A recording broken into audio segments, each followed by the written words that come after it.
Let's move to the Rainbow Nation, where given the high prevalence of substance abuse and illicit trafficking, which affects negatively the well-being of the country's population, the Department of Social Development and the Central Drug Authority is hosting the 3rd National Summit on Substance Abuse and Illicit Trafficking in Boksburg, Johannesburg. The summit, under the theme towards sustainable, coordinated and impactful strategies for national drug and substance use in South Africa, the summit unfolds on the premise of the need to realize a South Africa free of substance abuse. As Bongani Sizimba tells us more.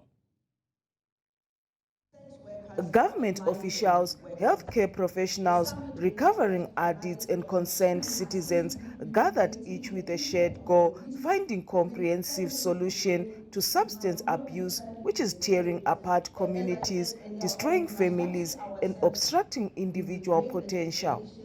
Speaking at the opening ceremony, the Minister of Social Development, Lindiwe Zulu, emphasized the significance of the summit in addressing the nation's growing substance abuse problem.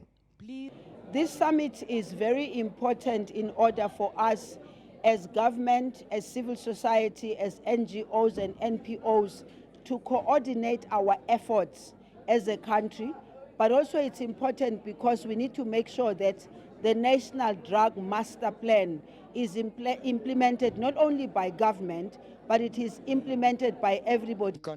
Former drug addicts courageously shared their personal stories of addiction, recovery and redemption. Their experiences shed light on the harsh realities of substance abuse and offered inspiration for those currently battling addiction. When drugs became a daily problem and a constant addiction was in December 2008. It was a party I was having at my house. This is after I spent some time abroad.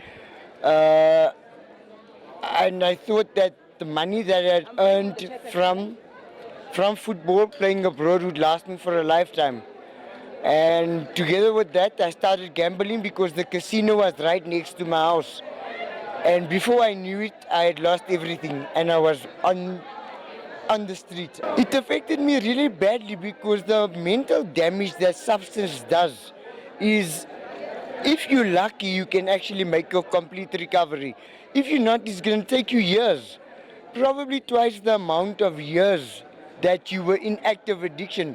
According to the South African Police Services, substance abuse is a contributory factor to the high crime in the country. Substance abuse do contribute a lot when it comes to serious crime, especially contact crime, such as murders, assault, GBH, as well as sexual offences as well.